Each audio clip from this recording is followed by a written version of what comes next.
Amém. Por assentar, queridos. Amados, abramos agora a palavra do Senhor no Salmo 3. Livro dos Salmos, terceiro Salmo. Salmo de número 3, irmãos. Nós, no culto anterior, iniciamos a exposição desse texto.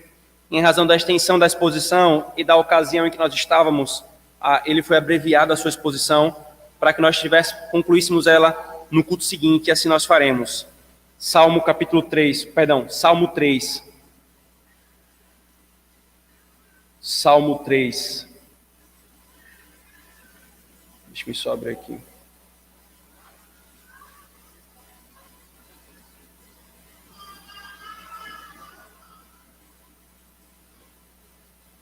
Diz assim, irmãos, a palavra do nosso Senhor.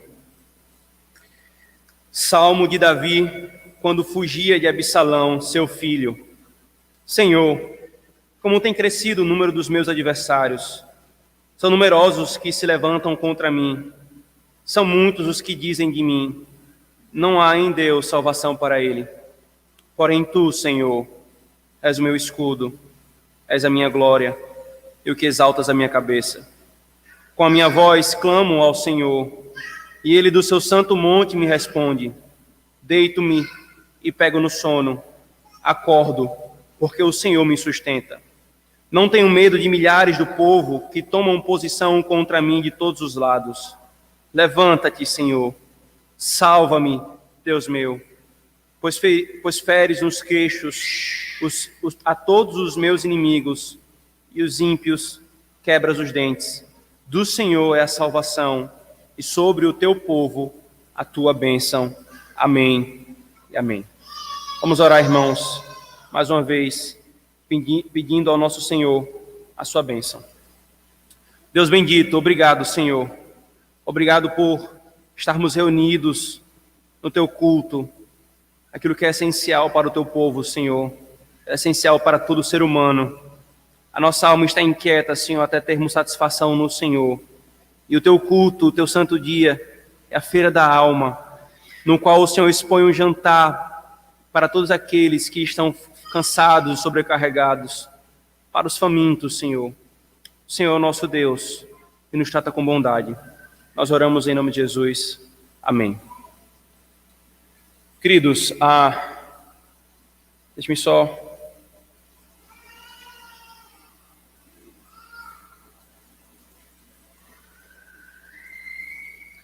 Queridos, nós começamos a exposição do Salmo 3, irmãos, como eu falei no culto anterior, e nós vimos que o Salmo 3 nós relembramos, na verdade, que o Salmo 3 é o primeiro salmo do primeiro livro dos Salmos. O livro dos Salmos, ele é composto e constituído por 5 pequenos grupos de livros, né? E aí nós chamamos esses 5 livros juntos de o livro dos Salmos. E como nós temos mostrado para a igreja, nenhum salmo foi posto de uma forma aleatória, mas cada salmo foi posto no seu devido lugar para que conjuntamente eles passem uma mensagem. E cada livro, junto com outro livro, o livro 1, o livro 2, até o livro 5, todos eles passem uma grande mensagem para o leitor, para a igreja que canta os salmos. O primeiro livro, então, irmãos, né? Lembrando que o Salmo 1, o Salmo 2 é a introdução do Saltério, Lei e Messias. O primeiro livro trata do confronto do rei Messias contra os seus inimigos.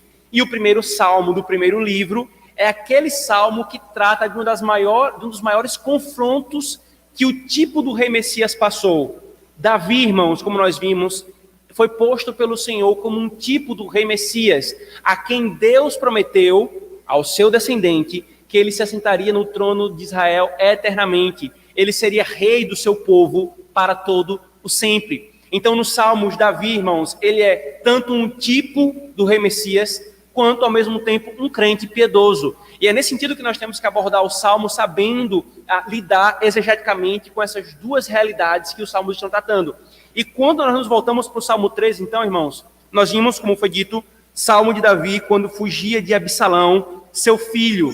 Aqui, irmãos, o Salmo registra o momento, ou o que estava no coração de Davi, quando ele foi perseguido pela rebelião, pela revolta de Absalão, seu filho. Num dia, Davi era rei, aclamado, vitorioso em Israel. No outro dia, como tem crescido o número dos meus adversários, ele estava fugindo de Jerusalém pela rebelião do seu filho. Aqueles súditos que estavam ao seu redor, homens de confiança, também se voltando contra ele. Então ele fugiu. E aqui então, irmãos, nós vimos o primeiro ponto, o primeiro momento desse salmo, que é como Davi respondeu a essa situação de fuga e de perseguição. Veja, por favor, o versículo 3. Porém tu, Senhor, és o meu escudo, és a minha glória e o que exaltas a minha cabeça. Davi, irmãos, responde a essa situação buscando refúgio no Senhor. E especificamente aqui, irmãos, é fazendo do Senhor o seu escudo, reconhecendo que é dele que vem a glória. A glória dele não reside simplesmente está tudo bem, mas vem do Senhor. O Senhor é o seu escudo diante de todas essas situações que ele estava passando. E então, queridos, nós começamos o segundo momento do Salmo no culto anterior, que é as consequências na alma de Davi por ter feito o Senhor do seu escudo. E qual é a questão aqui para nós, irmãos? As mesmas consequências nos são prometidas para a nossa alma, se nós fazemos do Senhor o nosso escudo. Davi fez o Senhor o seu escudo e teve 3 consequências em sua alma.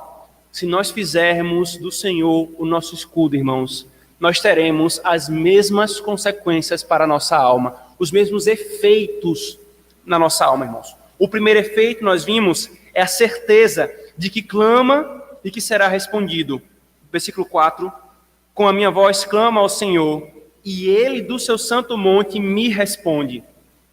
É a certeza que mesmo que os homens estejam o perseguindo, mesmo que os poderosos do seu país estivessem se levantando contra ele, eu tenho o Senhor para clamar e ele me responder. E nós discorremos sobre isso na exposição anterior. Agora, irmãos, nós seguiremos do segundo efeito na alma de Davi, que é a tranquilidade e a vitória sobre o medo. Veja, por favor, versículos 5 e 6. Deito-me e pego no sono. Acordo porque o Senhor me sustenta. Não tenho medo de milhares do povo que tomam posição contra mim, de todos os lados. Veja, irmãos, esse segundo efeito, ele possui um duplo aspecto, certo? Que Davi pontua aqui.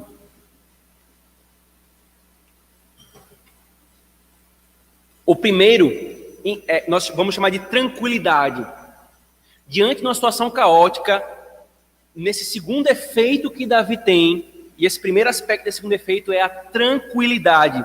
Uma pessoa, irmãos, assolada pelos seus inimigos, naturalmente tem um efeito corporal. É a intranquilidade. Ela não consegue dormir. Ora, os poderosos da sua nação estão atrás de você. O único canto que você tem para se esconder são cavernas e desertos. Como ficar com o coração tranquilo para dormir? Como não temer que a qualquer momento a caverna que você está, que era o caso de Davi pulando de caverna em caverna, depois de cidade estrangeira para cidade estrangeira, como ele poderia dormir tranquilo? O tempo todo, o coração naturalmente ficaria inquieto. Mas aqui, irmãos, ele tem um efeito de ter feito Deus o seu escudo. Ele conseguiu dormir. E por que isso, irmãos, é tão significativo ao ponto de Davi elencar aqui? Novamente, irmãos, veja, Davi estava fugindo, indo de caverna em caverna, se escondendo de Absalão, que enviou soldados atrás de Davi e estava perseguindo Davi incessantemente. Vou perguntar novamente, você acha que é fácil dormir numa situação dessa? É tranquilo deitar a cabeça sobre qualquer que seja o travesseiro mais confortável do mundo e dormir? Você acha que é fácil deitar e logo pegar no sono? Não é, irmãos. Não é. Você e eu sabem que por muito menos nós já perdemos o nosso sono. A ansiedade aqui, irmãos, o teria mantido acordado, andando de um lado para o outro, esperando o inimigo o tempo todo. Esse sono, irmãos, esse sono que ele fala aqui, é o que nós podemos chamar de sono da santa confiança. Ele só dormiu porque ele confiou. Davi, irmãos, também tinha aliados a si. Eu falei e enfatizei para os irmãos no primeiro momento do Salmo, da quantidade de inimigos que surgiu ao redor de Davi de uma hora para outra. Súditos que estavam do seu lado, os seus conselheiros de confiança, daqui a pouco estavam aconselhando Absalão sobre como matar Davi. Mas Davi também tinha aliados, irmãos. Na fuga de Absalão, muitos súditos fiéis, realmente fiéis a Davi, se aproximaram dele e o seguiram. Alguns até quiseram seguir e ele impediu que o seguisse, que ficasse em Jerusalém para ajudá-lo ali. Ele tinha pessoas aliadas, irmãos. Eu diria mais, ele tinha os melhores ao seu lado. Os melhores homens de Israel, em termos militares, estavam ao lado de Davi. Mas a razão de Davi, irmãos, deitar e logo pegar no sono, não são eles. Davi não fala, eu deito e pego logo no sono porque eu tenho os melhores de Israel ao meu lado. Ele não fala isso, irmãos. É porque ele fez do Senhor o seu escudo. Veja o versículo 5. Deito-me e pego no sono. Acordo, por quê? Porque o Senhor me sustenta. Porque o Senhor me sustenta. Ele explicitamente diz o porquê, irmãos. A confiança de Davi não estava em cavalos, em homens, mas estava em Deus. E isso afetava o seu sono, irmãos. Isso afetava o seu sono. E atente bem aqui, irmãos. Em nenhum lugar da Escritura Sagrada é falado sobre o bom sono de Davi. Curioso isso, né? Isso chama mais atenção a nós, porque em nenhum momento é falado sobre o sono de Davi. Mas quando é que é falado sobre o seu bom sono? Exatamente quando ele está sofrendo a maior perseguição da sua vida. E por que esse bom sono? Porque ele confiava. Ele fez do Senhor o seu escudo. Hoje, irmãos, alguns passam a ter problemas de dormir por problemas na alma. E logo recorrem a muito tipo de subterfúgios, remédios e etc. É claro, irmãos, que há situações em que remédios são úteis. Obviamente. Mas não é esse o ponto que estou falando aqui, irmãos. A questão aqui é da raiz do problema. É de nós irmos ao fundo da questão e buscarmos a solução efetiva. Você tem dificuldades para dormir? Qual é a razão dessa dificuldade? É ansiedade? É medo? É falta de confiança? O seu coração treme diante de situações que você não tem controle? Irmãos, essa semana eu passei por uma falta de sono. E eu sei o que estava lá. Preocupação, ansiedade, medo.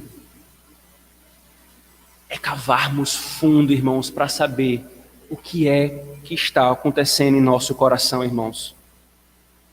Diferente dos ímpios, negadores da alma, que querem tornar logo isso uma patologia, a Escritura nos mostra que essas coisas estão ligadas à alma, irmãos, e que muitas vezes afetam o nosso corpo, porque estão ligadas ao nosso relacionamento com Deus, irmãos. Davi estava sob risco de morte. O seu filho estava o perseguindo. Medo e ansiedade estavam no seu coração. E ao que ele recorreu primeiramente? Tu és o meu escudo e a minha glória. Deito e pego no sono, porque é o Senhor quem me sustenta. É o Senhor quem me sustenta. Isso não é uma pouca coisa, irmãos. Ser traído pelo seu filho e ser perseguido de morte não é pouca coisa. Isso explica o porquê que ele ficaria sem sono. Mas maior coisa é o caminho que Davi seguiu, irmãos. Ele estava, então, correndo sérios perigos, como diz Matthew Henry. O complô armado contra ele era poderoso. O grupo que buscou a sua ruína era formidável, tendo o seu próprio filho como líder, de forma que os seus problemas pareciam extremos. E ainda assim, ele manteve o seu interesse em Deus e ainda o aumentou. Perigos e sustos devem nos aproximar mais de Deus e não nos afastar dele. Sabe o que é isso aqui, irmãos? Isso é esperança. Isso é esperança, irmãos. Se você tem tido coração dominado pelo medo e pela ansiedade, e isso tem por consequência você ter dificuldade de dormir, não veja que insensibilidade Davi falar isso. Veja a esperança. buscar ao Senhor e ter nele certeza de segurança, refúgio para repouso, irmãos. Isso não é espiritualizar as coisas, queridos. Olhe para o que estava acontecendo na vida de Davi. Isso não é pouca coisa. E se você achar que isso é pouca coisa, então eu não sei o que seria muito. Mas diante desse problema, tendo feito Deus o seu escudo, tendo a fé e a confiança experimental de que o Senhor o sustentava, Davi, ele reclina a cabeça e dorme e acorda. Não era a cama de molas ensacadas de Davi. Não era o travesseiro de penas de ganso de Davi. A confiança no Senhor. Ele confiou no Senhor. Muitos deitam e não conseguem dormir, mas estão cheios de agitação de um lado para o outro até o amanhecer, com dores no corpo, angústia na mente, ou alarmes contínuos de medo na noite. Mas nós deitamos e dormirmos em segurança, mesmo sendo incapazes de fazer qualquer coisa para a nossa preservação. Já parou para pensar nisso, crente? A gente dorme e às vezes alguns de nós tem um sono de pedra, né, que a gente chama. Pode estar caindo o mundo ao nosso redor, a gente não acorda. Minha esposa disse que eu tenho esse tipo de sono. Nós não temos controle sobre o que está acontecendo. Quem nos garante que nosso teto não vai cair sobre a nossa cabeça? O que nos garante que a mangueira do nosso gás não vai vazar e nós vamos morrer asfixiados? O que nos garante que um homem mau vai entrar na nossa casa e nos matar? O que é que nos garante? Nós não temos controle sobre essas coisas. Nada em nós nos garante algo diferente disso, irmãos. Mas nós podemos deitar, reclinar a cabeça sobre o travesseiro, mesmo com muitos problemas, mesmo com dificuldade financeira, mesmo com desemprego, mesmo com uma doença, mesmo com uma angústia no coração, quando nós fazemos o Senhor nosso escudo e a nossa confiança, irmãos. E aqui vem o segundo aspecto desse segundo efeito, a vitória sobre o medo. E aqui esses dois aspectos estão entrelaçados um contra o outro, um ao outro, irmãos. Veja o versículo 5, por favor. Perdão, 6. Explicitamente ele fala: não tenho medo de milhares do povo que tomam posição contra mim de todos os lados. Veja a linguagem, irmãos. Milhares do povo.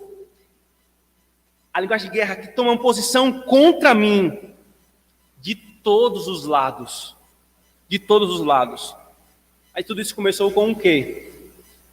Não tenho medo. Veja a imagem, irmãos, e ela que não é hiperbólica não, queridos. Enfim, dos homens se levantaram contra Davi com a trama de Absalão. E eu volto a perguntar, é pouca razão para medo, irmãos? É algo irrisório? O medo, irmãos, era uma realidade mais do que esperada nessa situação. Eu e você já trememos as nossas pernas por muito menos do que isso. Mais do que esperada, irmãos. Mais do que esperada. A sua vida, efetivamente e eminentemente, estava em risco. Porém, como Davi venceu o medo, irmãos? Como Davi o tratou e suprimiu o crescimento dele no seu coração? Novamente, não foi procurando coisas e substâncias para o deixar zen. Não. Foi fazendo de Deus o seu escudo. Foi experimentando aquilo que nós já falamos outra vez sobre a fé experimental. Foi tomando posse de Deus como seu escudo, que ele não teve medo. É loucura, irmãos. É loucura. Um único homem não temer milhares do seu povo que tomam posição contra ele de todos os lados. É loucura. Mas é a coisa mais maravilhosa, aquele que não teme quando tem Deus por seu escudo, irmãos.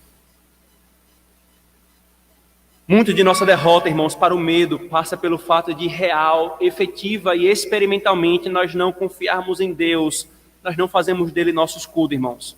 É duro admitir isso, queridos. E isso nos humilha. É difícil, irmãos. E certamente eu não queria condenar a mim mesmo. Mas quando a Escritura Sagrada faz isso, irmãos, ela está nos expondo e quebrando-nos para mostrar o que nós somos, para que nós busquemos efetivamente aquele que pode nos fazer o que nós devemos ser, irmãos. O que é que está por trás do nosso medo? Falta de confiança. Isso aqui não é insensibilidade, irmãos. Isso aqui é a chave hermenêutica da Escritura para interpretar o nosso coração. Quanto maior o medo em nosso coração de qualquer coisa nessa criação, vírus, doença, homens, acontecimentos, etc. Quanto maior for o medo em nosso coração, menor está sendo a nossa confiança em Deus. Irmãos, é uma equação certa. Certa, queridos. É daqui que surge muitos dos chamados distúrbios, a raiz de muitos pânicos e fobias. O nosso coração está dominado pelo medo à criação e não pela confiança no Criador. É um medo idólatra. O que tem gerado medo em nós, irmãos? Ao que você recorre para lidar com ele? Como você o interpreta e qual a solução que você dá para ele? Davi buscou a solução no lugar correto, irmãos. E nós, como crentes, devemos fazer a mesma coisa, queridos. Não há outro caminho. Davi fez do Senhor o seu escudo, e por abraçar esse escudo com fé, não tenho medo dos milhares que se levantam contra mim. O medo se esvaiu. Quando Deus é grande, irmãos, diante do nosso coração, os homens, as coisas são pequenas. Mas quando as coisas são grandes, irmãos, diante do nosso coração, Deus é pequeno. É muito pequeno.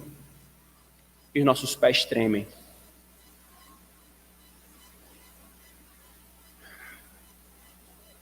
Note bem, irmãos, que Davi ele chegou com confiança para o Senhor e fez dele o seu escudo.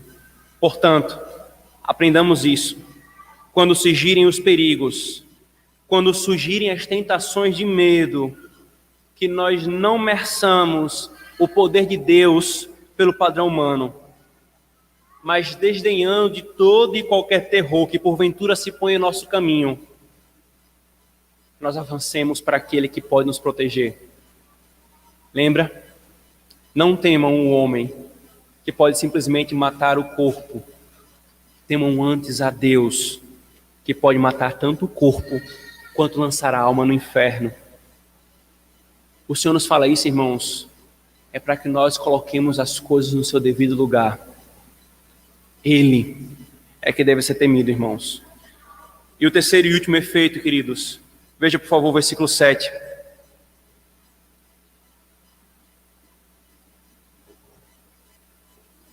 Levanta-te, Senhor, salva-me, Deus meu, pois feres ou feristes nos queixos a todos os meus inimigos e os ímpios quebras os dentes. Queridos, Davi, ele não apenas teve por efeito, como nós já acabamos de falar, por buscar e fazer o Senhor seu escudo, ele não apenas teve por efeito a certeza de que ele poderia clamar e ser ouvido. Segundo efeito, a tranquilidade e o afugentar o medo do seu coração, mas ele também teve por efeito, irmãos, a certeza de salvação e vitória. Ora, ter a Deus por escudo é inevitavelmente ter como efeito na sua alma essa certeza: eu terei a vitória sobre os inimigos.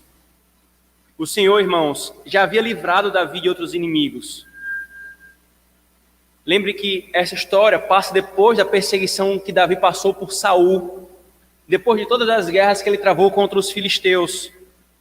E ele teve então essa convicção: o Senhor o livraria.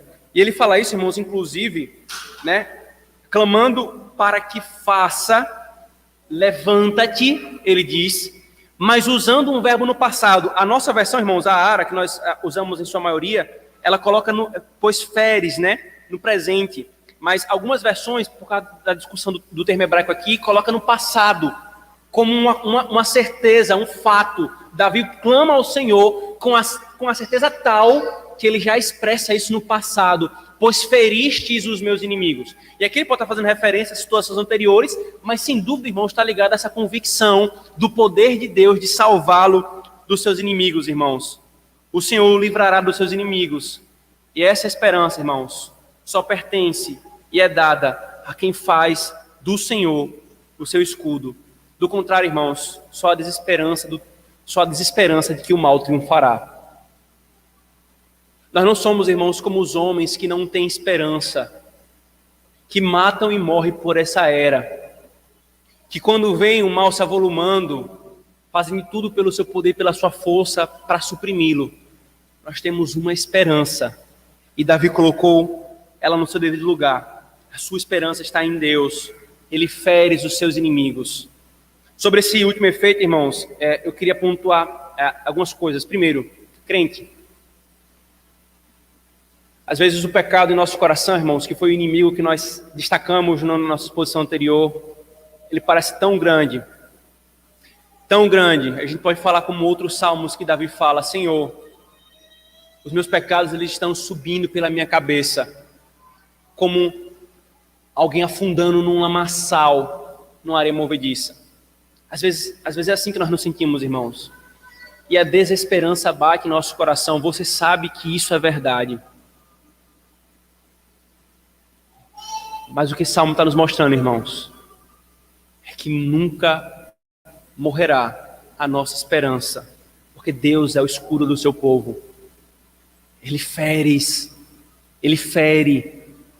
os inimigos da sua igreja. No último dia, irmãos, o Senhor ele pode te dar vitória hoje do teu pecado. Pode demorar 1 dia, 2 dias, 3 dias, 1 mês, 1 ano. O Senhor pode te ajudar, te socorrer hoje do pecado que te atormenta. Mas saiba disso. Demore quanto demorar, haverá um momento para todos em que ele triunfará sobre esse inimigo. No abrir e fechar dos olhos, nós teremos o corpo glorificado e o pecado não mais existirá. O pecado que te atazana, crente, o pecado que te assedia, que é o teu maior inimigo, que tu mais odeia, ele será vencido naquele dia. E aí nós poderemos dizer: levantou o nosso Senhor, salvou o nosso Deus e feriu no queixo os nossos inimigos. O pecado, a morte, o diabo, o mundo serão derrotados, irmãos. Ainda, queridos, tem uma coisa importante que é importante você falar aqui, queridos, é que o uso blasfemo que alguns pastores fazem deste salmo por desprezar ou não ter a visão correta de uma outra coisa que eu vou falar aqui agora. Né? É comum, irmãos, né? E essa blasfêmia que eu estou me referindo consiste nisso. É muito comum você encontrar, já encontrei uma quantidade considerável de pastores que com chacota lidam com esse salmo como se ele fosse, eles falam assim, é o salmo Mike Tyson, se referindo exatamente ao golpe de Deus, o Deus que desfere socos. Não podemos, irmãos, tratar a escritura assim, do Deus Santo. Aqui, irmãos, não é simplesmente um Mike Tyson, é o Deus Todo-Poderoso que está se levantando em favor da sua igreja.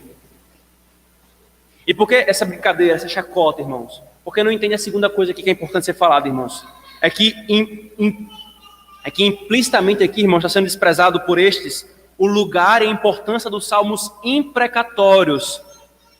E o que são os salmos imprecatórios, irmãos? Os salmos imprecatórios são os salmos em que o salmista, ele clama a Deus em favor dos seus inimigos, ou melhor, contra os seus inimigos, para que o Senhor o vingue, para que o Senhor destrua os seus inimigos. E é isso que nós chamamos de salmos imprecatórios, irmãos. É o salmista clamando ao Senhor contra os seus inimigos. A igreja evangélica brasileira, irmãos, ela tem visto os salmos imprecatórios com muito desconforto. Às vezes, surgem dúvidas sinceras.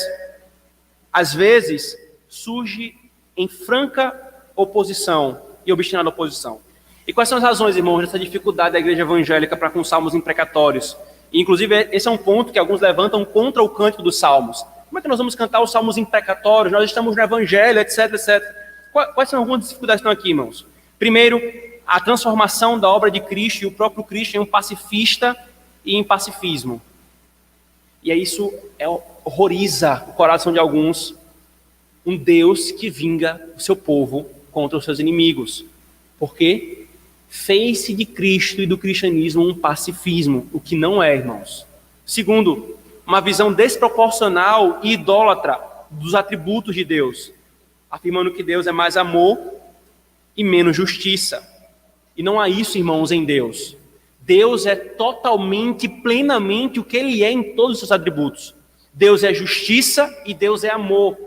Se nós pudéssemos usar uma linguagem em porcentagem, que não é possível para Deus, mas se nós pudéssemos usar, Ele é 100% justiça e 100% amor. Aí alguns falam assim, mas o Evangelho é amor, não é justiça. O amor de Deus é demonstrado exatamente no cumprimento da sua justiça em Cristo. Se eu diminuo esses atributos, eu desfiguro quem Deus é e desfiguro o Evangelho. Então, essa é uma segunda questão que alguns colocam. E uma terceira, irmãos, é uma compreensão, é uma má compreensão das ordenanças do amor ao próximo e da não vingança. E alguns perguntam, então como conciliar tudo isso diante dos salmos imprecatórios? A questão, irmãos, é que os salmos imprecatórios, na verdade, como é o Salmo 3, eles são a essência do Evangelho. O Evangelho, irmãos, anuncia salvação aos que creem na sua proclamação e, ao mesmo tempo, anuncia juízo. Percebe? É isso que o Evangelho faz. O Evangelho diz, todos estão encerrados debaixo do pecado. O salário do pecado é a morte. Todos estão destituídos da glória de Deus. Todos merecem ira, justiça e juízo. E aí vem as boas novas do Evangelho. Mas se você crer, você será salvo. E o que é que está posto aqui, irmãos? Se você não crer, você será condenado. Cristo explicitamente fala no 13, irmãos. Todo aquele que crê será salvo, mas aquele que não crê, a ira e o juízo de Deus permanece sobre ele. O que é que os salmos imprecatórios estão fazendo, irmãos? Eles estão exatamente cantando essa realidade. Os salmos imprecatórios é exatamente o povo de Deus se agarrando a essa promessa que ele fez. Os salmos imprecatórios, irmãos, eles lembram o destino dos inimigos de Cristo e da igreja. É o que Davi está fazendo aqui, irmãos. Não há salvação sem vitória sobre o inimigo. Sem vitória ou rendição. Aqueles que se rendem fazem parte da igreja. Aqueles que não se rendem vão ser destruídos. Cristo pregou dessa forma, irmãos. Os apóstolos pregaram com a mesma ênfase. Cantar os salmos, irmãos. Os salmos imprecatórios é anunciar essa realidade, esse aspecto do evangelho. Nós não somos pacifistas, irmãos. Nós lutamos pela paz, mas nós não somos pacifistas. Porque o evangelho não é pacifismo.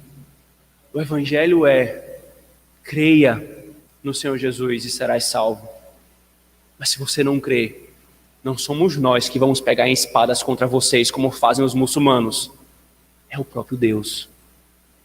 É o próprio Deus. Encontrar o salmista, irmãos, orando dessa forma, não estabelece nenhuma incompatibilidade com a proibição da vingança por nossas próprias mãos. Ora, o que é que nos orientaram com relação à vingança? Vem comigo, por favor, para Romanos capítulo 12, por favor. Romanos capítulo 12.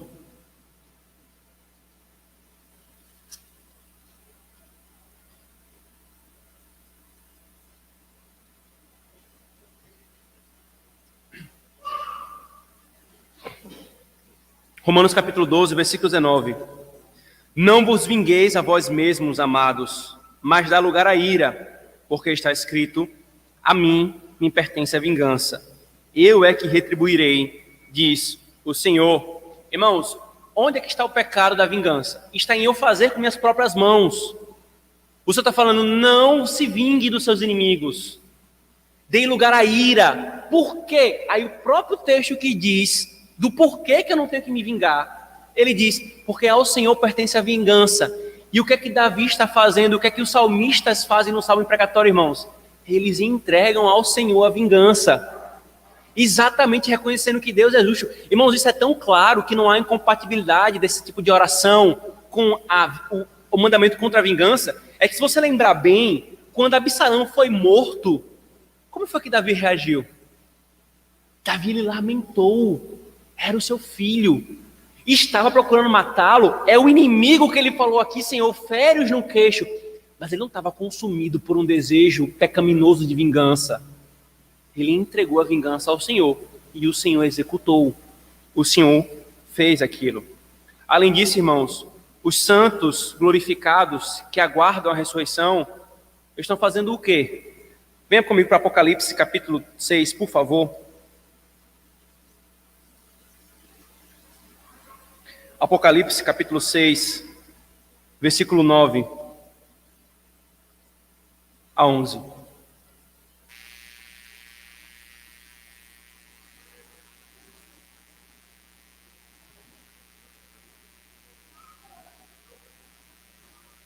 Diz assim, irmãos: quando ele abriu o quinto selo, vi debaixo do altar as almas daqueles que tinham sido mortos por causa da palavra de Deus e por causa do testemunho que sustentavam. Clamaram em grande voz, dizendo: até quando, ó soberano Senhor, santo e verdadeiro, não julgas nem vingas o nosso sangue dos que habitam a terra, sobre a terra? Então, a cada um deles foi dada uma vestidura branca, e lhe disseram que repousasse ainda por pouco tempo, até que se completasse o número dos seus conservos e seus irmãos que iam ser mortos, como igualmente eles foram. O que é que os crentes glorificados estão fazendo, irmãos? Senhor, até quando não vingarás o teu povo? Eles estão fazendo a mesma coisa que os salmistas no Salmo Imprecatório estão fazendo, irmãos. E ainda, queridos, só para que fique claro isso, irmãos, é importante esse tipo de parêntese aqui, porque faz parte da nossa prática cultica, nós cantamos os salmos, né? E muitos irmãos já me procuraram com dúvidas sinceras. Nesse caso, são dúvidas sinceras. Cantar com essa fé muda todas as coisas, irmãos. Muitos por aí têm tido oposição franca, mas entender a posição dos salmos imprecatórios nos faz cantar com o vigor de que nós estamos cantando ao nosso rei, para que ele consuma a sua vitória. Por último, então, irmãos, abram Lucas 18, por favor. Lucas capítulo 18.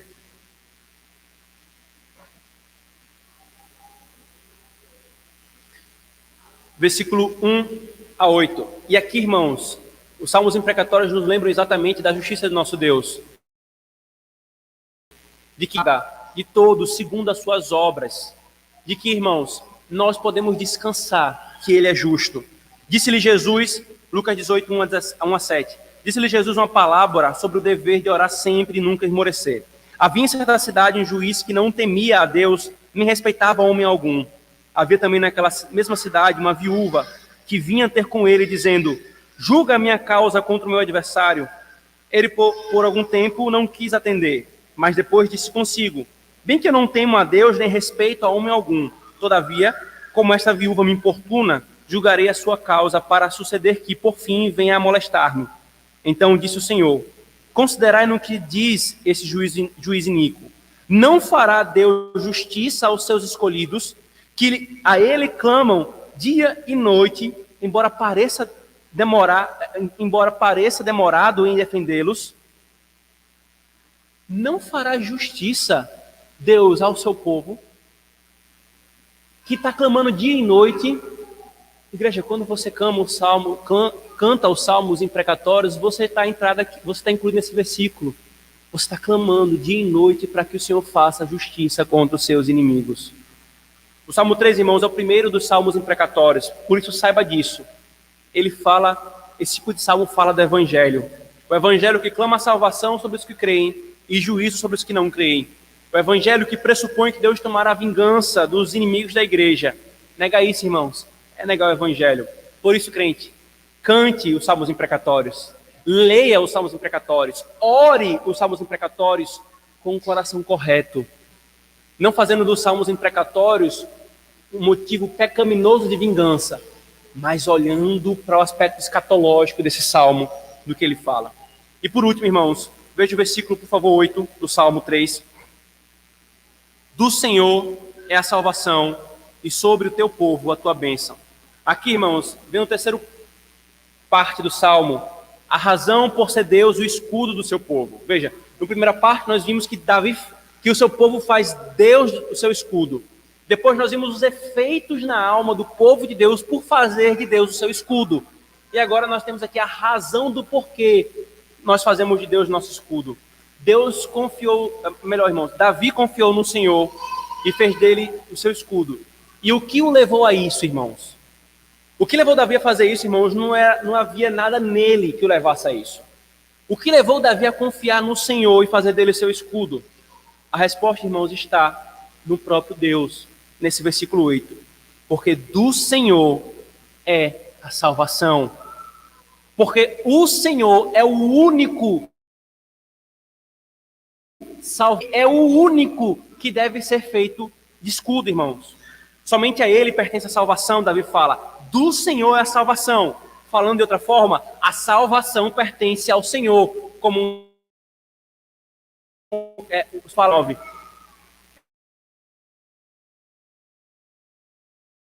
essa é a razão, irmãos. Então é dele que nós devemos buscá-la. E é por isso que os versos 4 a 7, ela é um derramar de confiança de Davi no Senhor. Porque ele é o Salvador. O povo de Deus, irmãos, não tem dúvida disso. O povo de Deus sabe que é amado por Deus e que ele é o seu Salvador. O povo de Deus também tem certeza disso. Sobre o teu povo, a tua bênção. Enquanto aos inimigos da igreja, aos inimigos, apenas os socos do Deus justo, Davi termina o salmo dizendo, sobre o teu povo, a tua bênção. A tua bênção. Esse povo tem certeza dessas duas coisas, irmãos. A salvação pertence ao Senhor e a bênção está sobre esse povo. Quem Deus é, irmãos, é a base da nossa confiança nele. E perceba a relação aqui, irmãos, entre o rei Messias e o seu povo. Ele tem a esperança que ele tem, porque veja, Davi está falando dele, certo? Aqui é Davi falando, os meus inimigos, os que levantam contra mim, aí o salmo termina falando do povo de Deus. E isso não é o único salmo, irmãos. Muitos salmos fazem exatamente isso. Começa falando do rei Messias, o rei Messias, o rei Messias, e termina falando do povo de Deus. Por que isso? Por causa da íntima relação entre o rei Messias e o seu povo. Aquilo que é a bênção para o rei Messias é a bênção para o seu povo. Deus concedeu salvação ao rei Messias? Sim. Quem vai receber também essa salvação? O seu povo. Quer ver? Deus ressuscitou Jesus entre os mortos. Por isso nós temos a certeza que seremos ressurretos. Deus deu a vitória a Cristo contra os seus inimigos e colocou os seus inimigos por estrado aos seus pés. A igreja tem a certeza de que os seus inimigos serão derrotados. Saulo, Saulo, por que tu me persegues? Saulo perseguia a igreja, mas perseguir a igreja, perseguir a Cristo. Há essa íntima relação. Por isso que Davi fala, do Senhor a salvação e sobre o teu povo a tua bênção. E sobre o teu povo a tua bênção.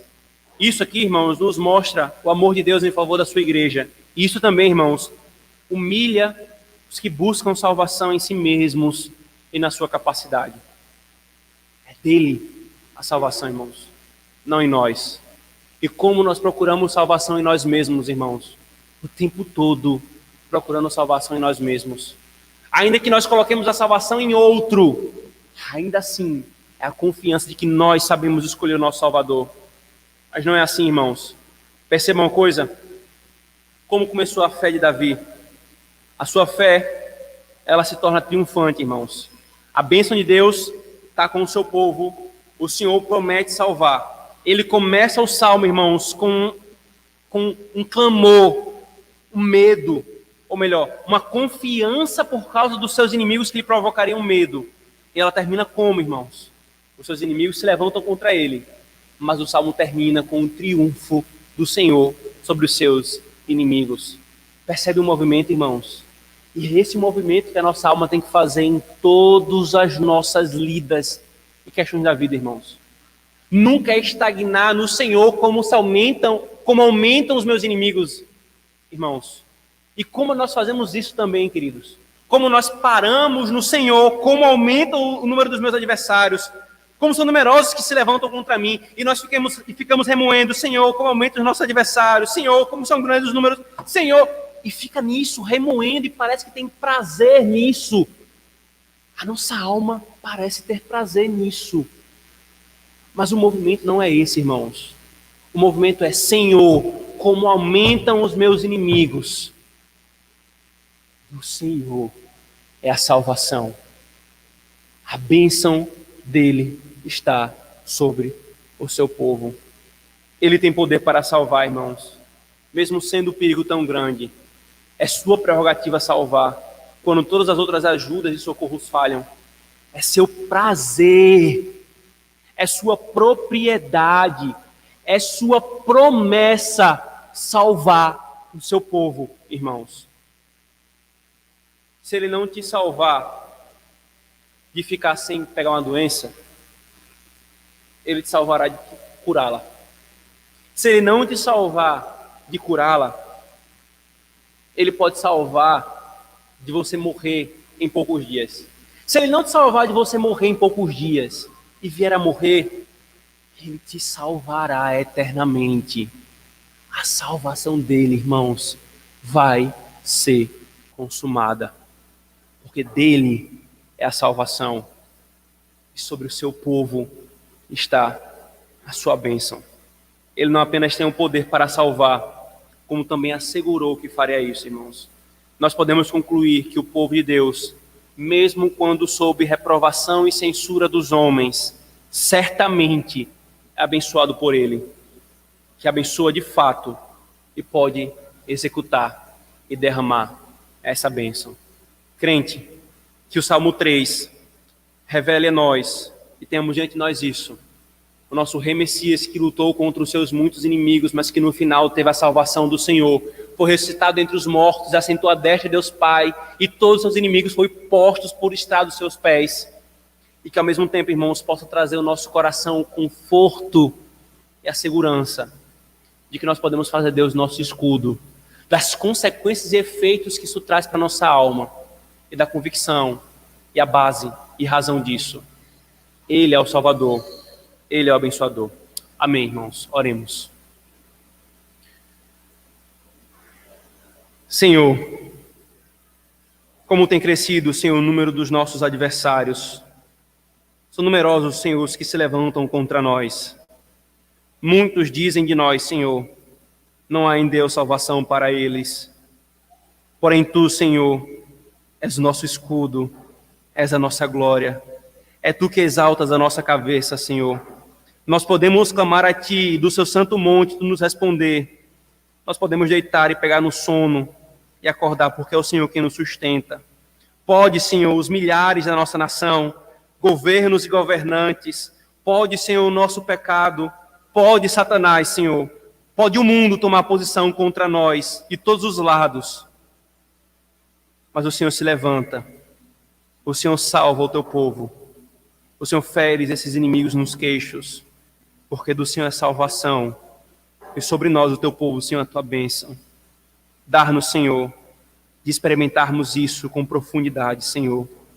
Dar-nos, Senhor, de fazer o Teu escudo, no momento da tentação, Senhor, fazermos do Senhor o nosso escudo, no momento da angústia e da ansiedade, Senhor, fazer do Senhor o nosso escudo, no momento do medo, Senhor, da preocupação, do desespero por causa do pecado. Faz-nos, Senhor, experimentar efetivamente que o Senhor é o nosso escudo, Senhor. Ouve a nossa oração, porque nós a fazemos ela por meio de Cristo. E tendo o nome dele em nossas mãos, sabemos que o Senhor nos dará aquilo que Tu prometeste pela obra dele. Nós oramos no nome dele. Amém.